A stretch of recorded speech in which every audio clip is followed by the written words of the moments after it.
അങ്കോലയിൽ തിരുച്ചിറങ്ങിയുടെ പുഴയിൽ നിന്നും ലോറി കണ്ടെത്തിയതായി കർണാടക സർക്കാർ. ഉത്തര കന്നഡയിലെ അങ്കോല ശിരൂരിൽ കുന്നിടിഞ്ഞ് കാണാതായ കോഴിക്കോട് സ്വദേശി അർജുൻ ഓടിച്ചിരുന്ന ലോറിയാകുമെന്നാണ് സൂചന.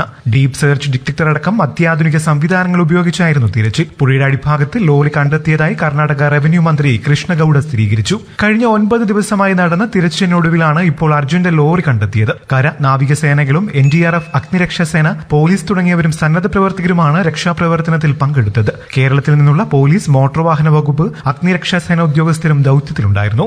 ജൂലൈ 16 രാവിലെ കർണാടക ഗോവ അതിർത്തിയിലൂടെ കടന്നുപോകുന്ന പൻവേൽ കന്യാകുമാരി ദേശീയപാതയിലായിരുന്നു കോഴിക്കോട് കണ്ണാടിക്കൽ സ്വദേശി അർജുൻ അപകടത്തിൽപ്പെടുന്നത്. മണ്ണിടിച്ചിലിൽ ദേശീയപാതയിലെ ചായക്കടയുടമയടക്കം 10 പേർ മരിച്ച സ്ഥലത്താണ് ലോറിയുടെ GPS ലൊക്കേഷൻ അവസാനമായി കണ്ടെത്തിയത്. 10 മീറ്ററോളം ഉയരത്തിൽ ഇവിടെ മണ്ണ് മൂടിയിരുന്നു. പ്രദേശത്ത് ദിവസങ്ങളായി പെയ്യുന്ന കനത്ത മഴ രക്ഷാപ്രവർത്തനത്തിന് വലിയ പ്രതിസന്ധി സൃഷ്ടിച്ചിരുന്നു. എല്ലാ പ്രതികൂല ഘടകങ്ങളെയും അതിജീവിച്ചാണ് രക്ഷാപ്രവർത്തകർ ലോറി കണ്ടെത്തിയിരിക്കുന്നത്. കൂടുതൽ വാർത്തകൾക്കും വിശേഷങ്ങൾക്കുമായി ഈ ചാനൽ സബ്സ്ക്രൈബ് ചെയ്യാൻ മറക്കല്ലേ. നന്ദി.